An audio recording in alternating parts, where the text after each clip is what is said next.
안녕하세요. 저는 아이 둘을 키우며 살아가고 있는 40대 초반 여자입니다. 저는 밤낮 없이 일할 때가 많은데 매일 이곳에 재미있는 사연 들으며 일하다 보면 시간도 금방 가고 친구가 옆에서 말해주는 기분이라 참 좋아요. 누구나 가슴속에 말 못한 사연 하나씩 품고 있기 마련이잖아요. 얼마 전에 아주 기막힌 일을 겪고 이곳에 사연을 보내면 좋겠다는 생각이 들더라고요. 그래서 이렇게 용기를 내어 사연을 적어봅니다. 저는 지금도 그 일을 생각하면 가슴이 떨리는데요. 거의 1년 만에 전 시모를 마주쳤기 때문이랍니다. 화장실에서 너무나 우연히 마주친 시모가 갑자기 제 앞에서 무릎을 꿇고 사정을 하기 시작하더라고요. 애미야, 내가 정말 미안하다. 내가 이렇게 빌 테니 넓은 마음으로 한 번만 봐주면 안 되겠니? 아무리 그래도 예정이 있잖니. 그렇게 구박을 했는데 우리 사이에 무슨 정이 있어요? 당장 고소할 테니까 법대로 해요. 제발 한 번만 받아오. 내가 이렇게 비마. 내가 그런 큰 돈이 어디 있겠니? 왜 시모가 저에게 이렇게 빌게 된 건지를 이야기하려면 결혼 전부터 이야기를 해봐야 할 것 같아요. 동생이나 친구의 이야기를 듣는다고 생각하시고 편안하게 저의 이야기를 들어주세요. 저는 어린 시절 그리 넉넉한 형편의 가정에서 자라진 않았어요. 부모님도 항상 바쁘게 일을 하셨기에 동생과 집에서 둘이서만 있는 날이 흔했죠. 그래서 은연중에 나중에 아이가 생기면 옆에서 같이 있어주는 엄마가 되고 싶다고 생각을 했던 것 같아요. 저는 일찍부터 격리로 사회생활을 시작했는데 같은 공장에서 생산직으로 일하던 남편을 만나게 되었죠. 2년 정도 공개 아닌 공개 연애를 하다가 자연스럽게 결혼까지 흘러가게 된 것 같아요. 양쪽 집안 모두 비슷한 형편이었기에 딱히 반대는 없었고 친정 부모님도 알아서 잘 살라는 시기셨고요. 하나 걸리는 게 있다면 남편은 홀어머니와 둘만 살고 있었는데요. 남편이 아주 어릴 때 아버지가 돌아가시고 어머니 혼자 시장에서 장사를 하시면서 힘들게 키우셨다고 해요. 그래서 둘이 사이가 아주 좋고 남편도 자기 어머니라면 아주 꿈뻑 죽더라고요. 저는 첫째 아이가 태어날 때까진 같은 공장에서 계속 일을 했다가 아이를 돌봐야 했기에 전업주부로 지내게 되었어요. 사실 20대 초반부터 계속 일을 했어야 해서 집에서 하루 종일 혼자 했으니 처음엔 좋더라고요. 물론 아기를 키우는 게 너무 힘들어서 그런 여유를 즐길 사이는 없었지만요. 남편은 3교대로 일을 다녔기 때문에 육아는 전혀 손도 대지 않았어요. 아이 기저귀 한 번도 갈아준 적이 없답니다. 성격도 좀 가부장적인 면이 크고 워낙 잠잘 시간도 부족한 걸 알기에 웬만하면 제가 다 하려고 노력하며 살았어요. 남편이 밤에 일하게 되면 삼시세끼를 다 차려줬어야 했는데 육아에 집안일까지 너무 힘들더라고요. 매일 고기 반찬은 하나 올라와야지. 또 계란에 햄이야? 하나밖에 없는 남편이 밖에서 돈도 벌어다 오는데 반찬이 이것뿐이야? 나 아기 때문에 잠도 거의 못 자는 거 알잖아. 지금 손목도 너무 아파서 프라이팬도 못 들겠어. 재료 손질할 시간도 없다고. 야, 손목이 삔 것도 아닌데 왜 요리를 못해?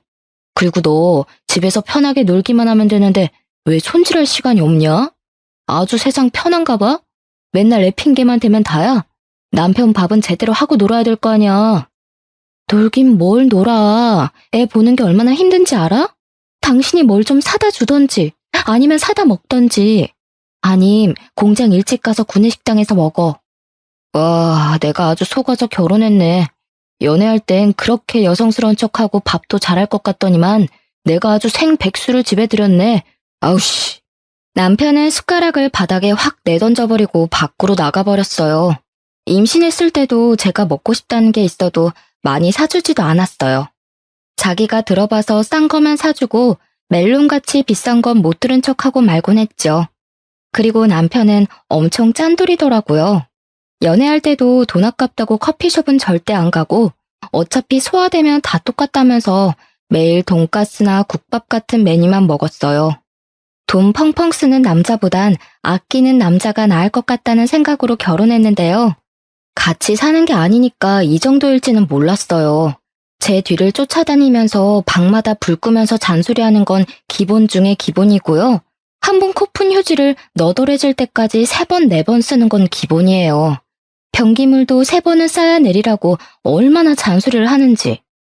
화장실을 청소해도 항상 찌린내가 나서 미치겠더라고요. 돌이켜보면 저도 참 바보 같죠. 이런 남자가 뭐가 좋다고 그새 아이를 둘까지 낳고 살았는죠. 아이들은 무럭무럭 자라 어느새 유치원 갈 때가 되었어요.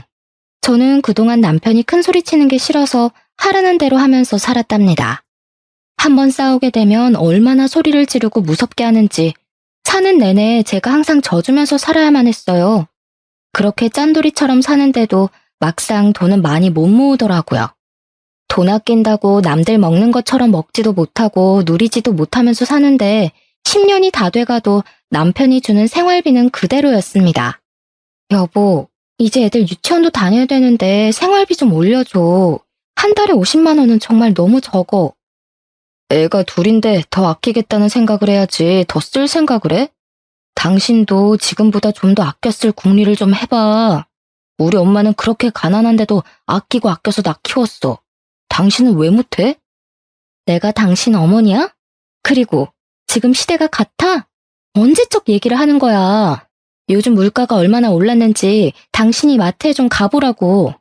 참나, 마트가 비싸면 재래시장에 가서 장을 봐. 맨날 편하게 마트만 다니려고 하지 말고. 아, 장모님은 뭐 김치 같은 것 좀 해서 안 보내주신대? 우리 엄마 요즘 무릎 아파서 고생하는 거 몰라서 그래? 그러는 어머님은 가까이 사시면서 도와주시는 것도 없잖아. 당신이 가까이 사는 어머님한테 부탁을 해봐봐. 우리 엄마는 이제껏 나 키우느라 고생만 했는데 또 반찬 해나르면서 고생만 하라고? 넌 우리 엄마가 만만하냐? 어찌나 자기 엄마 이야기만 나오면 부르르 떠는지. 누가 보면 제가 시어머니 흉이라도 본 줄 알겠어요. 남편이 월급을 관리하기에 저는 확실히 얼마를 벌고 저축을 하는지도 전혀 알지 못했죠. 가끔 물어보면 자기가 다 알아서 한다면서 딱 잘라버리더라고요. 그날 밤 일을 마치고 온 남편이 아주 좋게 기분 좋게 웃으면서 들어오더라고요. 한 손에 묵직한 쇼핑백을 들고 있었는데 아주 의기양양하게 식탁에 탁 내려놓았어요. 저한테 풀어보라는 식으로 고개를 까딱하길래 열어봤더니 비닐봉지 몇 개에 음식이 싸져 있었어요. 하나는 콩나물 무침, 하나는 제육볶음이고 식어 빠진 계란말이도 있고요. 김치도 있더라고요. 내가 구내식당 이모랑 오늘 얘기를 좀 했는데 앞으로 이렇게 매일 남은 거 싸주신대. 진짜 잘 됐지. 뭐라고? 그럼 이게 회사 식당에서 싸운 거란 말이야? 그래, 이거 아무나 안 싸주는 거야. 워낙 나랑 친하고 이모가 너도 알고 우리 사정도 아니까 해주는 거지. 남은 음식을 왜 싸우는 건데? 맨날 이렇게 가져온다고? 이건 애들 먹기에 양념이 너무 세고 여름엔 금방 상하는데 애들은 못 먹여. 그냥 가져오지 마. 네가 뭔데 가져오지 말아야. 내가 우리 엄마한테도 오늘 전화했는데 엄마는 엄청 잘했다고 하시던데. 너 맨날 반찬하기 힘들다고 마트 비싸다고 난리잖아. 그래서 내가 몇 날 며칠을 식당 이모로 얼마나 졸랐는지 알아? 애들이야 물에 씻겨 먹이면 되고 못 먹는 건 내가 먹으면 되지. 그럼 너도 내 밥 안 차리고 좋잖아. 제가 싫다고 한들 안 가져올 남편도 아니니까 할 수 없이 그냥 두었어요. 어차피 저는 애들한텐 안 먹일 생각이었으니까요. 저는 계란 후라이 하나를 해서 주더라도 애들한테 깨끗한 거 먹이고 싶지 비닐봉지에 싸온 잠바는 먹이고 싶은 생각이 전혀 없었답니다. 남편 말대로 남편이나 열심히 챙겨줬죠. 반찬 투정을 하는 날이 있으면 구내식당에서 가져온 거라고 하니까 잔소리가 쏙 들어가더라고요. 그래서 솔직히 남편 밥은 안 해도 되니까 편해서 계속 가져오던지 말던지 놔두었답니다. 나중엔 반찬이 많이 남으니까 시어머니 집에도 갖다 주고 하더라고요. 그러거나 말거나 저는 신경도 안 썼죠. 확실히 남편 먹는 식비가 줄어드니까 그 돈으로 아이들한테 과일 하나라도 더 사줄 수 있으니 저한테도 좋더라고요. 어느 날인가 느닷없이 시모가 집으로 찾아왔어요. 시모는 같은 동네에 사는데 항상 일하러 다니고 모임하고 다닌다면서 엄청 바쁘더라고요. 집에는 잘 찾아오지 않지만 한 번씩 오면 얼마나 속을 뒤집어 놓는지. 차라리 자주 연락을 안 하는 게 그나마 다행이었어요. 시모가 심술궂은 얼굴로 저를 딱 째려보면서 집으로 들어오는데 겁이 덜컥 났죠. 너는 집에만 있는 애가 어떻게 안부 전화를 한 번 안 하니? 내가 이렇게 찾아와야겠어? 어머니 워낙 바쁘게 지내시니까 방해될까봐 그랬죠. 죄송해요. 근데 어쩐 일이세요? 내가 뭐 못 올 때 왔니? 우리 손주들 얼굴들 좀 보고 집안 꼴 잘 돌아가나 한번 보려고 왔다. 우리 아들이 얼마나 하소연을 하는지 아니? 넌 이제 우리 아들 밥도 안 차린다면서? 이제 청소도 안 해? 집이 왜 이렇게 난장판이야? 애들이 있으니까 치워도 장난감이 계속 나오네요. 이해 좀 해주세요. 시모는 못마땅한 얼굴로 소파에 앉더라고요. 얼마 지나지 않아 남편도 퇴근하고 돌아왔죠. 알고 보니 둘이 미리 연락을 하고 시모가 집에 온 거였더군요. 오늘 식당에서 엄청 맛있는 거 나와서 따뜻할 때 같이 먹으려고 내가 엄마 불렀지. 무려 소불고기가 나왔다니까. 여보, 얼른 밥상 차려. 둘이 얼마나 맛있다면서 개걸스레 먹는지 보고 있던 제 입맛이 달아나더라고요. 보기 싫어서 TV를 보는 척 거실로 나왔답니다. 남편이 씻으려고 욕실로 들어가자 시모가 등에 대고 소리치더라고요. 욕조막에 끼우고 욕조에 들어가서 샤워해. 그물 버리지 말고. 알았어? 시모가 뭘 하려는지 영문을 모르겠더라고요. 남편이 다 씻고 나오니까 시모가 말하는 게 가관이었어요. 아까 보니까 빨래할 거 많던데. 그 욕조물을 받아다가 세탁기 돌려라. 그럼 물도 절약되고 얼마나 좋니? 난 요즘 항상 그렇게 한다. 네? 씻고 나온 물로 세탁기에 넣으라고요? 어머니, 그렇게 하면 너무 더럽잖아요. 더럽긴 뭐가 더러워? 그리고 어차피 헹구기 전에 물 다 내려가고 새물로 바뀌는데 뭐가 문제니? 내가 다 생각해보고 하는 거니까 잔말 말고 그렇게 해라. 넌 어쩜 아낄 줄을 모르니? 그러다 언제 돈 모을래? 나이 많은 어른이 삶의 지혜를 알려주면 네, 알겠습니다 하고 따를 것이지. 하여튼 말이 많아.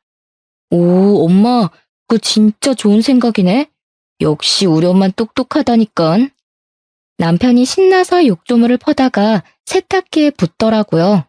저는 보기만 해도 역겨워서 토악질이 나올 것 같았어요. 물을 아끼면 얼마나 아낀다고 저런 짓을 하고 있는지 두 모자가 이해가 안 되더라고요. 빨래가 다 되고 나서 저에게 갖다 놓으려고 빨랫감을 주는데 손도 대기 싫더라고요. 결국 혀를 차던 남편이 스스로 빨래를 널었습니다. 그런 남편을 시모가 곱게 볼 리가 있겠습니까? 넌 뭐 얼마나 깨끗하다고 호들갑이니? 우리 아들이 퇴근하고 세탁기까지 돌리고 빨래도 돌렸으면 감사합니다 서방님 하고 얼른 놀아야지. 하여튼간 마음에 드는 구석이 하나도 없다. 그리고 앞으로 아들이 저녁에 씻고 나오면 목욕물은 항상 재사용하거라. 세탁할 게 없으면 그 물로 애들을 씻기던가 너 씻던가 하라고. 알겠니? 제가 대꾸를 안 하니까 시모가 저를 째려보는 게 느껴졌어요. 본인 아들은 깨끗한 물에 샤워시키고 저와 제 자식들은 더러운 물로 샤워해도 된다는 말이잖아요. 절대 그렇게 할 생각이 없었기에 싫다고 말하려 했지만 제가 왜 그렇게 해야 돼요? 라는 한마디에 2절, 3절, 아니 10절도 가능한 시어머니였기에 그냥 알겠다고 대충 말하고 넘어갔습니다. 꽤 늦은 시간이었어요. 이제는 좀 가실 줄 알았는데 안 가고 소파에 가만히 앉아 있더라고요.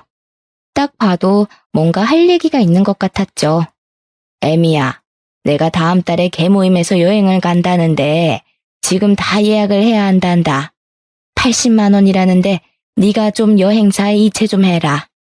네? 80만 원이요? 아, 저희 생활비도 모자라서 매달 간신히 살아요. 당장 그렇게 여윳돈은 없어요.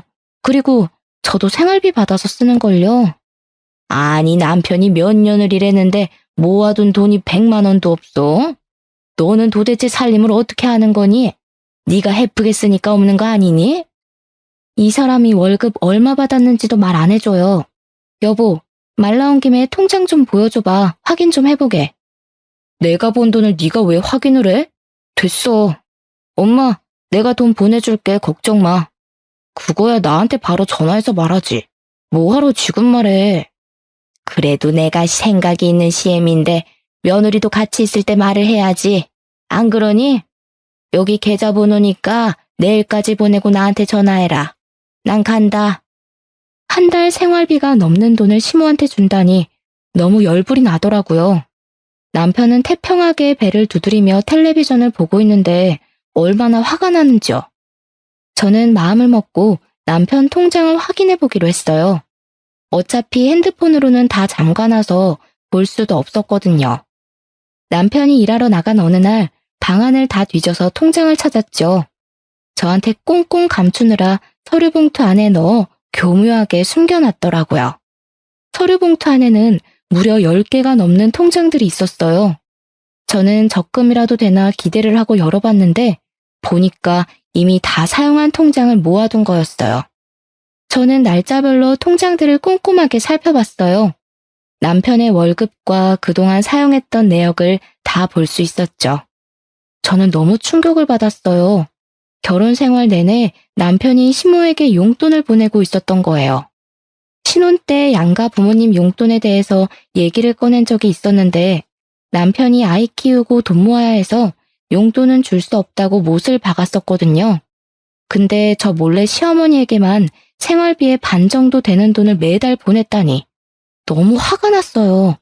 제가 일을 안 하던 사람도 아니고 돈 안 번다고 이렇게 사람을 무시하니까 정말 치사하더라고요. 저는 남편이 오자마자 남편 눈앞에 통장들을 던져버렸죠. 아, 미쳤어? 이게 뭐 하는 짓이야? 뭐야, 너 지금 내 방 뒤져서 통장 찾아낸 거야? 참나, 남의 물건 손대는 거 범죄다. 알긴 아냐? 범죄 같은 소리 하고 있네. 당신 지금까지 나 몰래 어머니 용돈 계속 드리고 있었어? 왜 나한테 말을 안 해? 평생 비밀로 하고 살려고 했어? 말하면 네가 잘도 그러라고 하겠다. 너희 부모님한테도 보내라고 징징댔겠지. 우리 엄마는 혼자 계시는데 당연히 생활비를 드려야지. 장인어른은 경비를 하셔서 돈도 버시잖아. 두 분은 우리 엄마보단 형편이 낫잖아, 안 그래? 우리 엄마 아빠 형편이 어떤지 당신이 가보기나 했어? 명절 때도 맨날 일한다고 몇 년째 가지도 않았잖아. 아빠 허리 아파서 경비 관둔 지가 언젠데. 왜 당신 마음대로 하냐고. 우리가 부부 맞아? 야, 내가 번 돈 내가 쓴다는데 네가 뭔 상관이야? 돈 벌어다가 너랑 애들 살 생활비 꼬박꼬박 주면 되는 거 아니야? 그럼 나머지 돈은 다 어디다 쓰는데? 적금 들면 다 보여줘봐. 통장 다 보여달라고. 이게 왜 들어오자마자 바가지야? 왜 내가 내 돈을 너한테 보여줘? 절대 안 돼. 내 돈에 손댈 생각도 하지 마. 남편은 화를 내면서 다시 밖으로 나가버렸어요. 그동안 저는 남편이 주는 돈으로 최대한 아껴 쓰면서 살림을 하려고 노력해왔어요. 그러다 보면 우리도 아파트로 이사도 가고 남부럽지 않게 살 수 있을 거란 희망 하나 가지고 말이죠. 하지만 이젠 처절하게 깨닫게 된 거죠.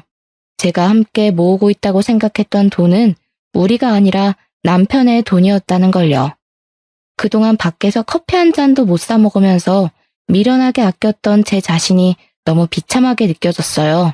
저는 더 이상 남편의 무시를 참을 수가 없어서 저도 돈을 벌기로 결심했죠. 항상 돈이 워낙 부족하다 보니 집에서 할 부업도 알아보고 뭘 해보면 좋을지 생각도 많이 해봤었는데요. 요즘 온라인으로 물건을 판매하는 사업을 해서 크게 성공한 주부들 이야기를 보니 저도 한번 도전해보고 싶은 마음이 있었어요. 하지만 제가 가진 돈은 10원 하나 없었죠. 일단 온라인 사업을 하려면 100만 원이라도 있어야 하니 돈 하나 없는 현실이 얼마나 서글프던지요. 저는 며칠 동안 남편을 투명인간 대하듯이 대했어요. 어차피 남편 밥은 안 하니까 혼자 차려 먹든지 말든지 쳐다보지도 않았죠.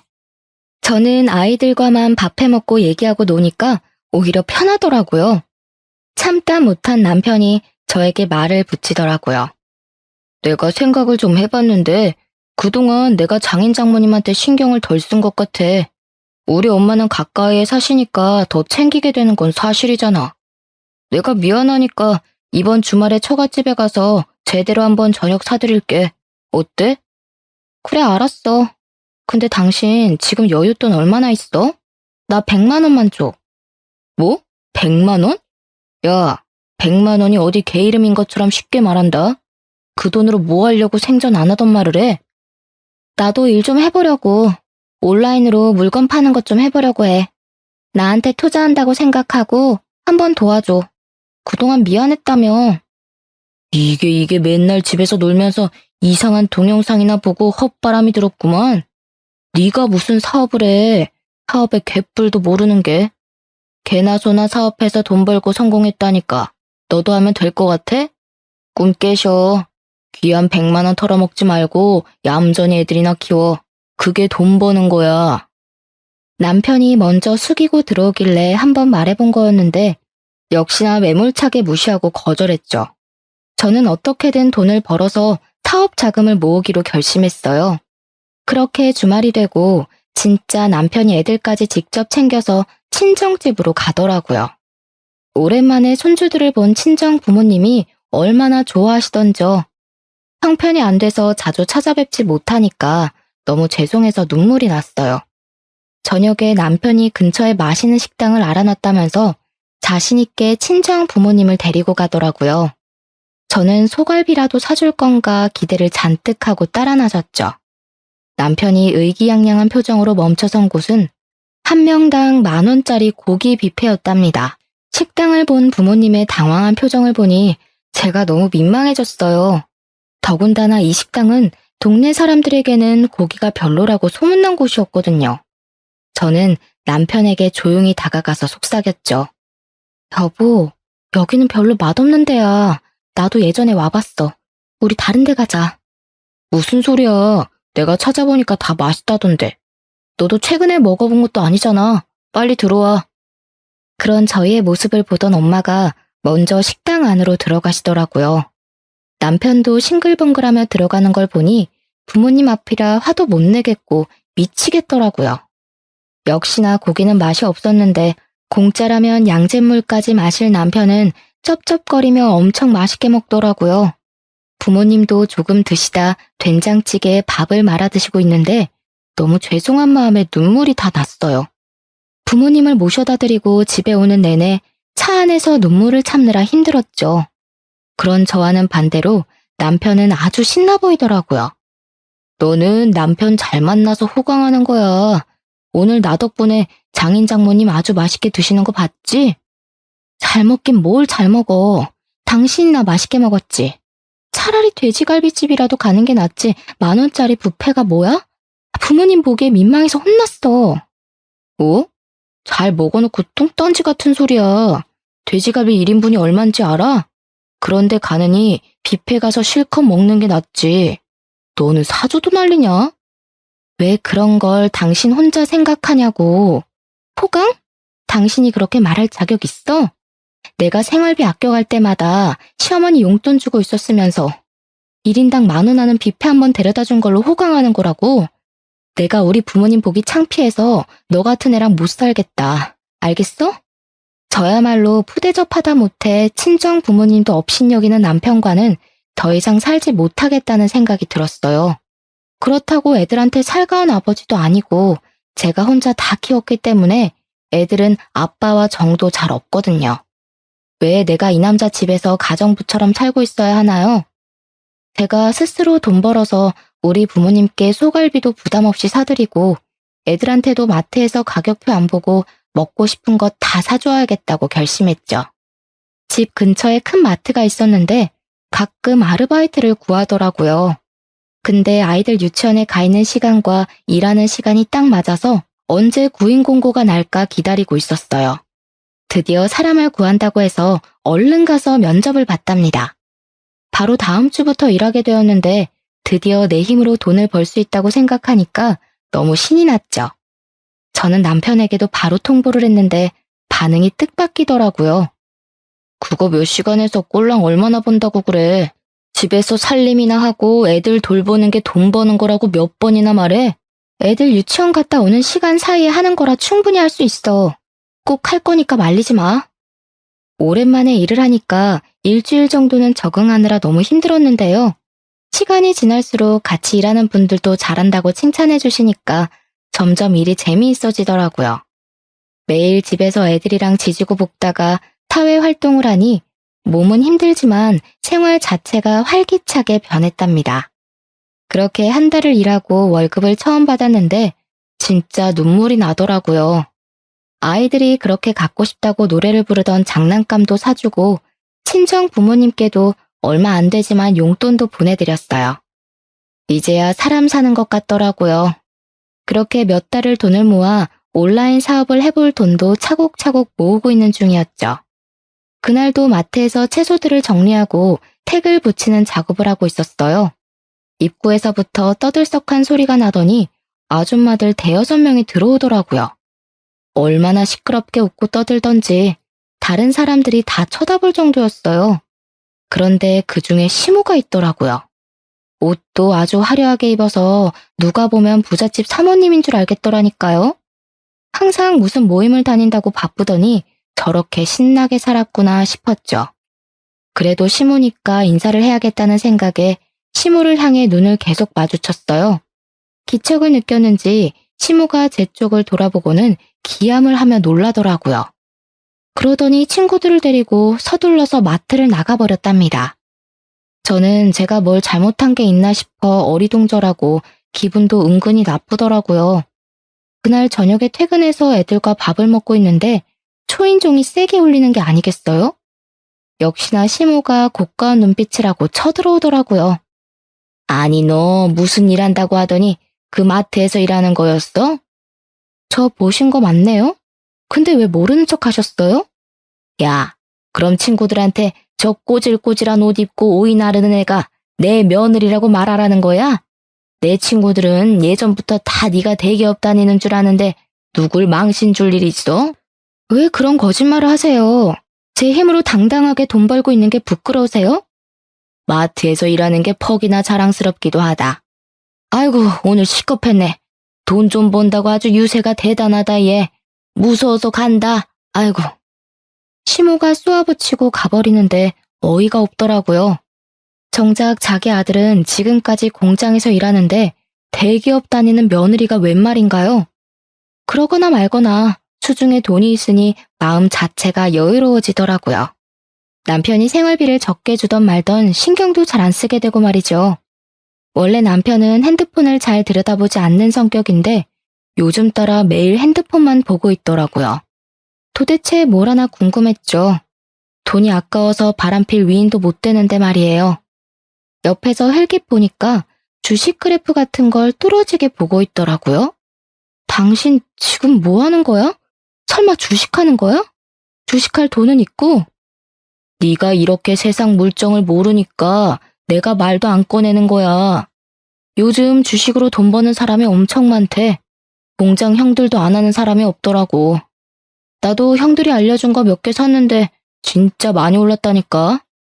그렇게 돈 좋아하는 사람이 아무것도 안 하고 돈이 쑥쑥 불어나는 걸 보니 얼마나 신나겠어요.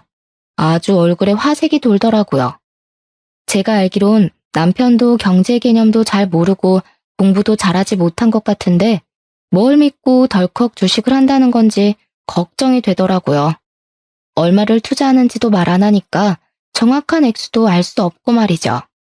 그렇게 시간이 좀 흐르고 아주 싱글벙글해서 저한테 핸드폰을 들이밀더라고요. 이거 봐, 이게 이렇게 많이 올랐다고. 사실 자본이 클수록 더 많이 벌 수 있는 건데 아씨 돈이 없으니까 얼마 벌지도 못해. 그러다가 다 날리면 어떡하려고 그래? 당신처럼 돈이라면 환장하는 사람이 그거 다 잃으면 감당할 수 있겠어? 부정 타는 소리 하지도 마. 네가 주식에 대해 뭘 안다고 떠들어? 내가 생각해본 게 있는데 들어봐. 우리 어머니 집을 전세를 주고 그 돈을 좀 투자하면 어떨까 하는데 저 창고방 하나 남으니까 저기 깨끗하게 치워서 어머니랑 같이 살면 어때? 뭐?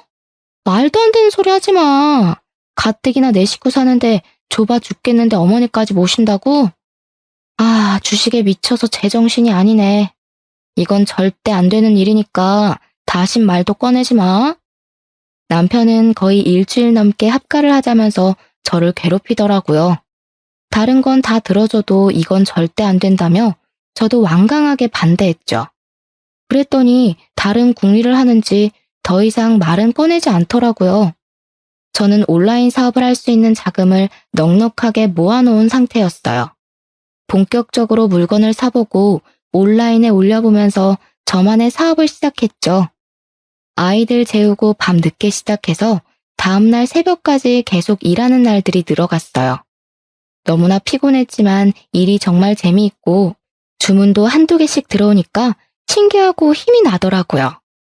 남편이 알면 분명히 못하게 할 게 뻔해서 베란다에 택배 상자를 숨겨두고 남편이 없을 때 몰래 포장하고 택배를 보냈는데요.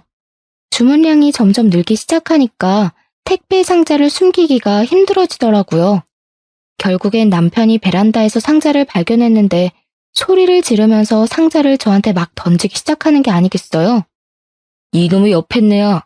내가 쓸데없는 짓 하지 말라고 했지. 너 인터넷으로 물건 파는 거 나 몰래 하는 거 맞지? 돈 조금밖에 안 들였어. 그리고 물건도 꽤 잘 팔려서 돈도 벌었어. 마트 가서 돈 좀 번다고 네 맘대로 돈 써제끼고 다니냐? 그거 할 돈으로 차라리 애들 떡볶이나 한번 다 사 먹여라. 당장 안 그만둬? 투자한 거보다 돈을 더 벌었다니까? 내가 당신처럼 주식을 했어 뭘 했어? 돈 벌고 있다는데 왜 못하게 해? 남편은 악소리를 지르면서 저에게 계속 상자를 던지고 제가 방에 숨겨놓은 파는 물건들을 기어이 찾아내서 던지기 시작했어요.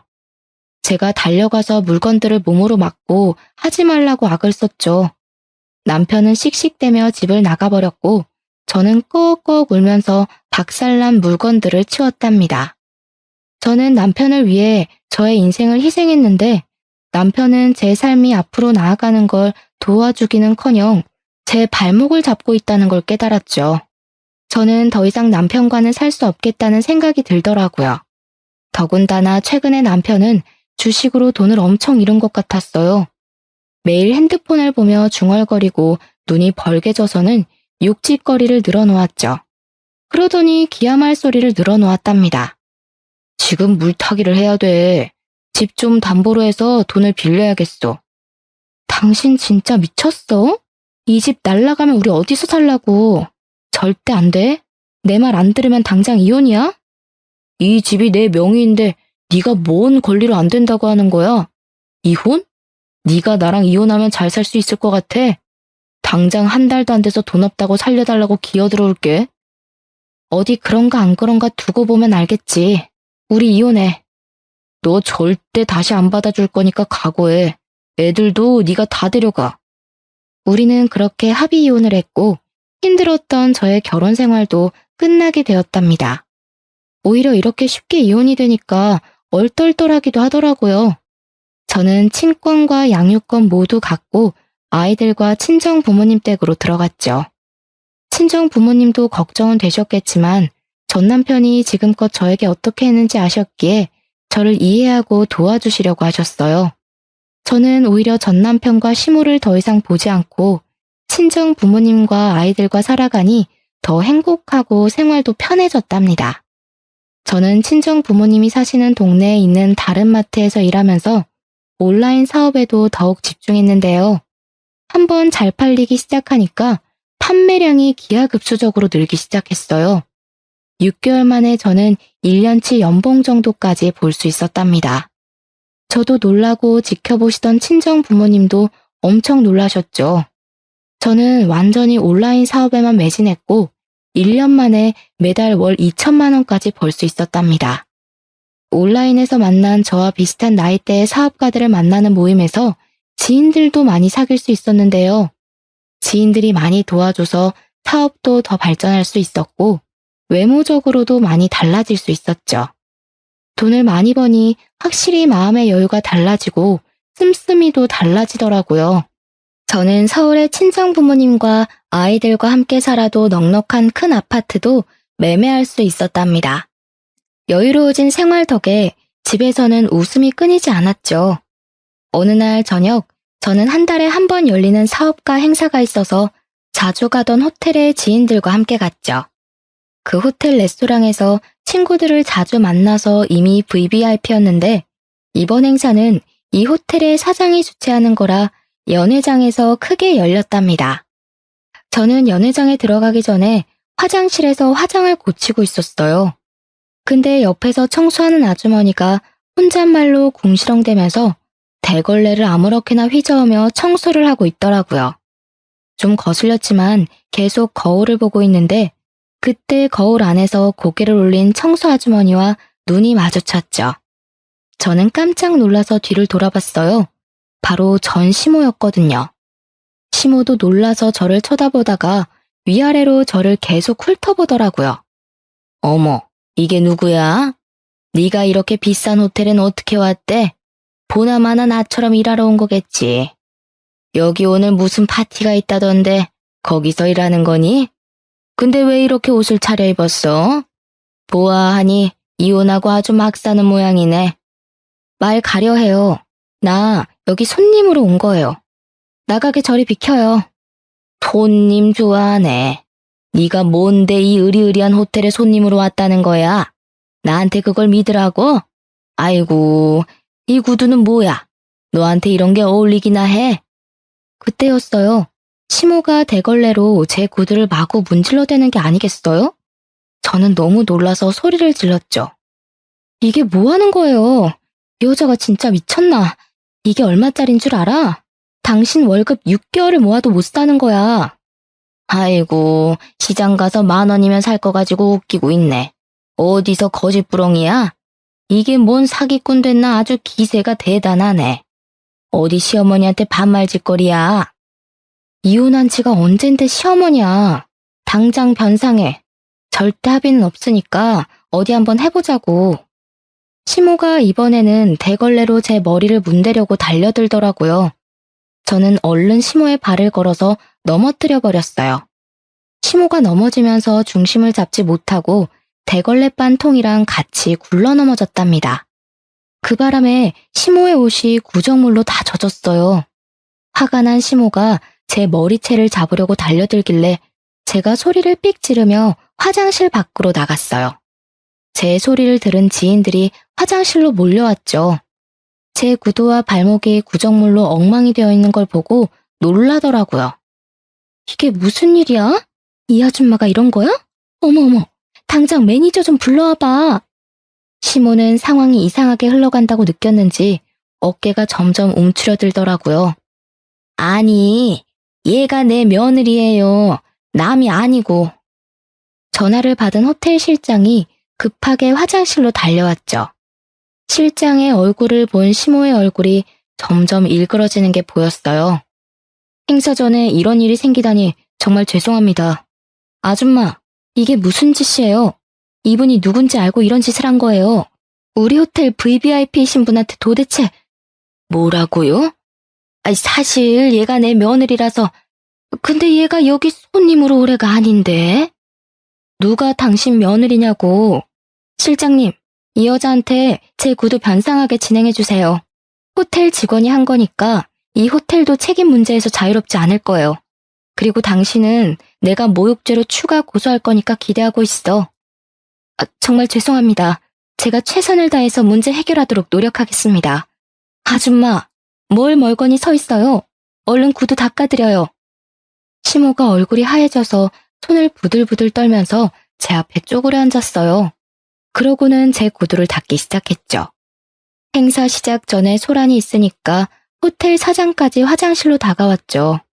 사장을 본 시모의 얼굴에 땀이 흥건하게 나기 시작하더라고요. 실장에게 상황을 보고받은 사장이 저에게 정중히 말을 건넸어요. 정말 죄송합니다. 제가 할 수 있는 최대한 배상해드리겠습니다. 실장님, 저 아주머니는 당장 해고하도록 해요. 여기가 구멍가게도 아니고 최고의 서비스를 해야 할 최고급 호텔에서 이런 일이 생기다니 절대 용납 못합니다. 아이고, 사장님, 제발 한 번만 봐주세요. 저는 여기 못 그만둡니다. 그만두면 우리 아들하고 둘이 굶어 죽어요. 제가 일해야 돼요. 호텔 사장은 시모의 말을 무시하고 저와 지인들을 에스코트해서 연회장으로 들어가려고 했죠. 제가 뒤돌아서자 쭈그려 앉아있던 시모가 제 발목을 덥석 잡는 게 아니겠어요. 에미야, 내가 잘못했다. 한 번만 받아오. 네 남편 지식으로 집까지 날려먹고 일도 때려치고 지금 술만 먹으면서 폐인이 다 됐다. 그런 자식이라도 어쩌겠니? 내가 먹여 살려야지.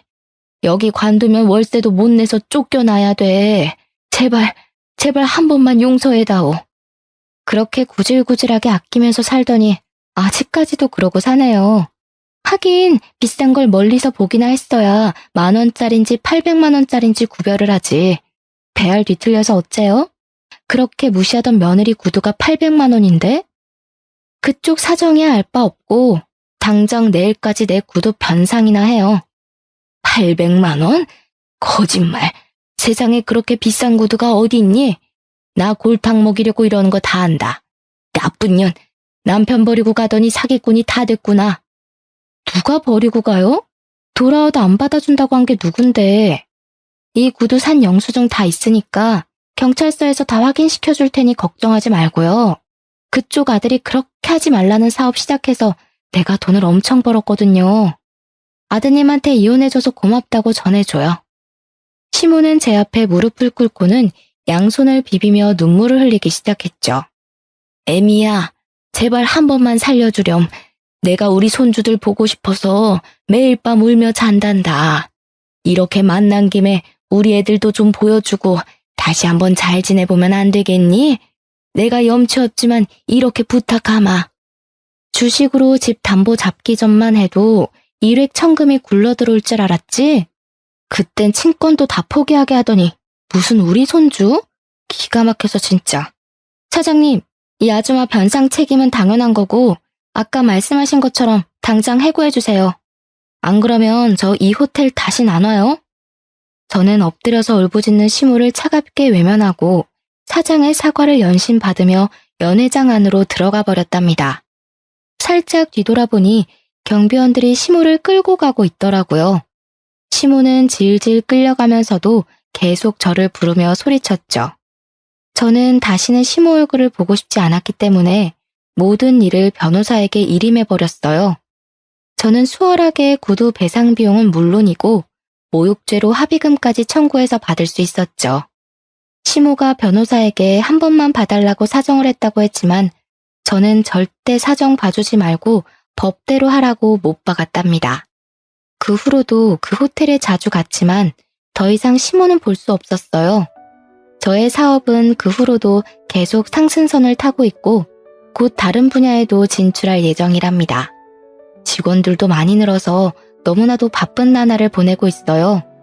저는 제가 전업주부가 잘 어울릴 거라고 생각했는데 지금은 주변 사람들도 완전히 사업가 체질이라고 말을 하더라고요. 지난날에 저는 너무나 어리석게도 스스로 한계를 두고 살고 있었어요.